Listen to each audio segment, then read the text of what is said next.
Bem-vindos ao The Debate. Olha, hoje a gente vai mergulhar numa discussão que parte de um editorial da revista acadêmica Hospitality and Society. Basicamente, o texto investiga a relação entre migração, hospitalidade e aquela sensação de pertencer a um lugar. Sabe? Como as ideias de acolhimento e de hostilidade acabam definindo a vida de quem atravessa fronteiras. E a partir daí, surge uma pergunta central que vai guiar a nossa conversa. A grande questão é, o conceito de hospitalidade, com essa dinâmica clássica de anfitrião e hóspede, ele realmente nos ajuda a entender a complexidade da experiência migrante? Exato. Ou será que, no fundo, suas contradições e a sua história acabam mais atrapalhando do que ajudando, impedindo uma compreensão mais justa do fenômeno? Eu vou defender que a hospitalidade, se a gente olhar de uma forma mais crítica, mais aprofundada, é sim uma ferramenta essencial para enxergar as nuances da migração. Já eu vou argumentar que o conceito tem falhas, falhas fundamentais, que ele acaba reforçando dinâmicas de poder e exclusão, que na verdade só mascaram a realidade vivida por quem migra. Ótimo. Para começar, do meu ponto de vista, a hospitalidade é uma lente de análise crucial. Ela nos tira daqueles discursos políticos mais rasos que falam de migração em termos de ameaça ou benefício e nos força a olhar para a experiência humana. No fim das contas, o que define o processo de pertencimento é se você se sente acolhida ou hostilizada. É uma experiência visceral, no nível do indivíduo. Ninguém nega a importância do acolhimento. A minha questão é com a palavra hospitalidade em si, como conceito. Para mim, ela já nasce meio torta. O material nos lembra da tese do Derrida sobre a hospitalidade, que é brilhante. Ele mostra que a palavra hostilidade está contida na própria hospitalidade. Elas são duas faces da mesma moeda. No momento em que alguém tem o poder de ser hospitaleiro, essa pessoa também tem o poder de ser hostil, de retirar essa hospitalidade. A generosidade é sempre condicional. Mas essa ambiguidade não invalida o conceito. Pelo contrário, ela o torna mais rico para a análise. É justamente nessa tensão que as coisas acontecem. O próprio editorial aponta para saídas produtivas, como a ideia de hospitalidade como engajamento do The Chat. A proposta dele é superar essa relação de poder, dissolvendo as fronteiras entre anfitrião e hóspede. Não é um anfitrião que dá e um hóspede que recebe, mas uma interação mútua, uma construção conjunta. Na teoria parece ótimo, mas na prática, essa dissolução acontece. Porque o que o material também mostra, e de forma muito contundente, são as raízes históricas do conceito. Elas são coloniais, são racializadas. A análise de Gownie sobre a hospitalidade em Kant é um soco no estômago. Kant usava a ideia de hospitalidade para justificar o colonialismo europeu, tratando povos não brancos como incapazes de razão e, portanto, sempre na posição de hóspedes que precisavam ser tutelados. Isso não é um detalhe do passado, é a fundação do conceito. Eu não discordo da importância de reconhecer essa história, mas os conceitos evoluem e a prova de que essa dinâmica pode ser subvertida está nos próprios exemplos do texto. A pesquisa de Zinali e suas colegas sobre mulheres empreendedoras é um caso claro disso. Elas não são receptoras passivas de uma hospitalidade que pode ou não ser concedida. Elas se tornam, nas palavras das autoras, criadoras de infraestrutura social. Elas criam seus próprios espaços de acolhimento e, ao fazer isso, assumem o papel de anfitriãs. Elas transformam a dinâmica. Mas você não acha que isso prova justamente o meu ponto? O fato de que elas precisam criar a própria hospitalidade, os próprios espaços seguros, não é a maior evidência de que o sistema mais amplo, o da hospitalidade oficial, falhou com elas? Elas estão agindo apesar da estrutura e não graças a ela. É um ato de resistência contra uma lógica que, por padrão, as exclui. Eu vejo de uma forma diferente. Não vejo como uma prova da falha do conceito, mas como uma prova da sua flexibilidade e da agência das pessoas. O que o exemplo delas mostra é que os papéis de anfitrião e hóspede não são fixos. Eles são fluidos, podem ser disputados. Elas não estão apenas reagindo, estão ativamente produzindo hospitalidade. Isso revela que a hospitalidade não é um dom concedido por um grupo estático a outro, mas uma prática relacional. algo que está sempre sendo negociado no dia a dia. É um processo, não um estado fixo. Mas essa negociação não acontece num vácuo de poder, né? O próprio estudo que você cita de Zeinali aponta que essas mulheres, mesmo em seus novos papéis de anfitriões em seus próprios negócios, continuam a enfrentar hostilidade, rejeição da sociedade mais ampla. Ou seja, elas criam uma pequena ilha de acolhimento, mas o oceano de exclusão ao redor continua intacto. A estrutura fundamental não mudou. Elas estão remando contra a maré e isso é admirável, mas não podemos usar a força delas para dizer que a maré não é perigosa. Mas além de dar hospitalidade, é o que nos permite ver as duas coisas ao mesmo tempo: a maré e quem rema contra ela. Se abandonarmos o conceito, corremos o risco de ver só a estrutura de opressão. Você foca, e com razão, na hostilidade estrutural, mas o conceito nos permite enxergar também os bolsões de resistência e acolhimento que surgem em resposta. Veja o caso de Glasgow, que o Ramachandran estuda no material. O Reino Unido tem uma política de Estado chamada de ambiente hostil, algo deliberadamente cruel. Exatamente. Uma política de hostilidade institucionalizada. Sim. E mesmo nesse cenário macro de hostilidade, o estudo mostra que em Glasgow os atos mundanos de acolhimento, gestos informais, cotidianos, uma conversa na rua, um convite para um café, têm um impacto profundo e positivo no sentimento de pertencimento dos refugiados. A hospitalidade nos permite fazer essa análise em múltiplas escalas. Ela captura tanto a opressão do Estado quanto essas micropráticas de acolhimento que fazem uma diferença real na vida das pessoas. Sem esse conceito, a história de Glasgow seria contada só como mais um capítulo da política hostil do Reino Unido e a gente perderia toda essa nuance. Eu entendo, seu Poldo, sobre a importância desses atos, mas para mim eles são a exceção que confirma a regra. Eles não mudam a regra. A bondade individual de alguns cidadãos em Glasgow não anula a violência da política de Estado.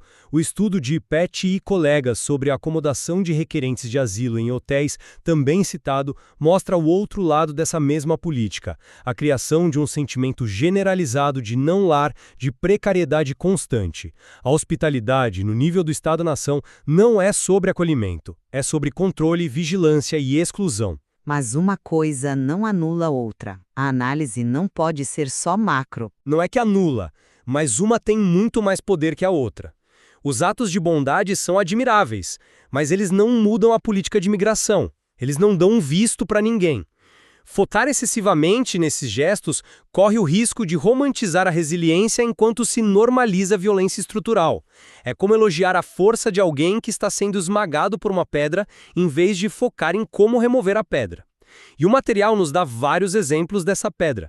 O estudo de Karner sobre o Brexit fala de uma nova política discursiva de exclusão, uma transição de uma hospitalidade condicional para uma hostilidade aberta contra migrantes da União Europeia. A estrutura é o que dita as regras do jogo. Eu não vejo como uma romantização, mas como uma análise completa da realidade. A realidade é feita tanto da pedra quanto da pessoa que resiste.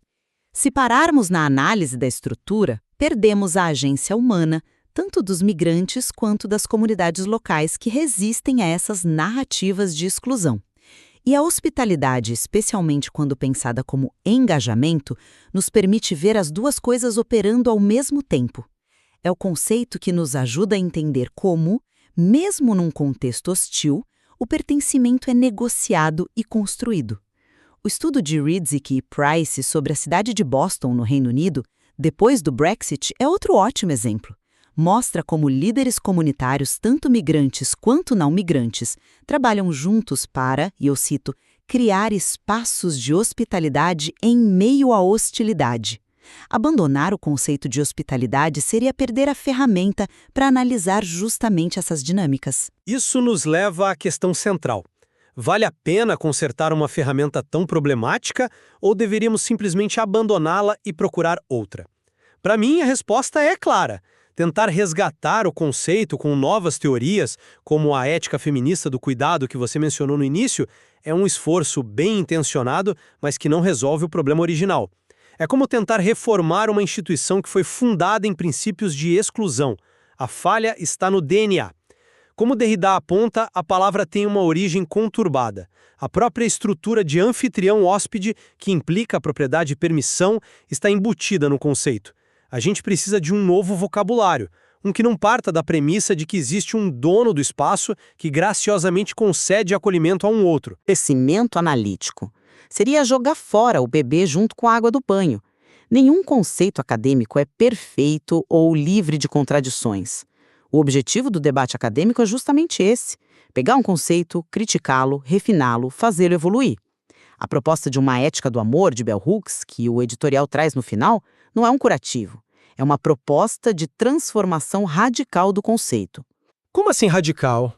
Para mim, parece mais uma tentativa de suavizar as arestas de algo que é fundamentalmente afiado. É radical porque Hooks define o amor não como um sentimento passivo, mas como uma ação, uma escolha política, um compromisso com o bem-estar e o crescimento do outro.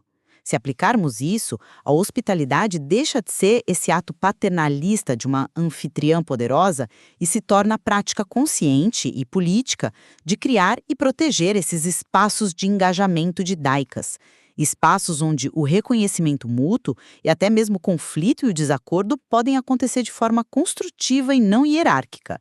É um convite para reimaginar o conceito em bases totalmente novas, não para descartá-lo. Eu vejo esse convite, mas continuo cético. O problema não é apenas como usamos a palavra, mas o que a palavra significa em sua essência histórica e política. A própria dinâmica de acolher o outro já estabelece uma separação, um nós e um eles. Enquanto a análise partir desse enquadramento, mesmo com as melhores intenções de uma ética do amor, ela vai continuar reproduzindo, talvez de forma mais sutil, a desigualdade fundamental entre quem pertence por direito e quem pertence por concessão. A prática contemporânea mostra isso. O editorial menciona a recepção diferenciada dada aos refugiados ucranianos, descritos como europeus de olhos azuis e cabelos loiros, em comparação com refugiados do sul global. Isso é a hospitalidade em ação. A hospitalidade é estendida a quem é visto como um de nós, enquanto a hostilidade é reservada para o outro radical. Isso mostra que, na prática, o conceito ainda opera sobre uma lógica racializada e excludente. Mas esse exemplo horrível de tratamento diferenciado é exatamente o motivo pelo qual precisamos do conceito de hospitalidade para criticá-lo. É a lente da hospitalidade que nos permite nomear essa hipocrisia e analisá-la. Sem o conceito, como descreveríamos a falha moral e política que está acontecendo ali? Diríamos apenas que é tratamento desigual. O termo hospitalidade, com toda a sua carga de ideais de acolhimento incondicional, nos dá a base para dizer: isto não é hospitalidade, isto é uma perversão dela. A crítica só é possível porque o ideal existe. Ou talvez a gente precise de um conceito que não se preste a esse tipo de perversão. Um conceito que fale de justiça, de direitos, de cidadania global, em vez de um conceito que vem da esfera privada, da analogia do lar que o Baudu critica tão bem no material. Confundir fronteiras domésticas com fronteiras nacionais é uma armadilha perigosa que reforça uma visão nativista de que os cidadãos são os donos da casa e os migrantes são visitas que precisam se comportar para serem aceitas. Precisamos de uma linguagem de direitos, não de caridade. Para concluir, eu reitero a minha posição.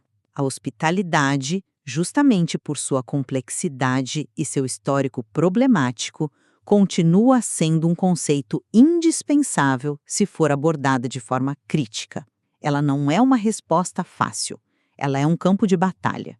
E ao enriquecê-la com perspectivas como a ética do amor de Bell Hooks, ela nos permite analisar simultaneamente a hostilidade das estruturas e a agência das pessoas na criação de espaços de pertencimento.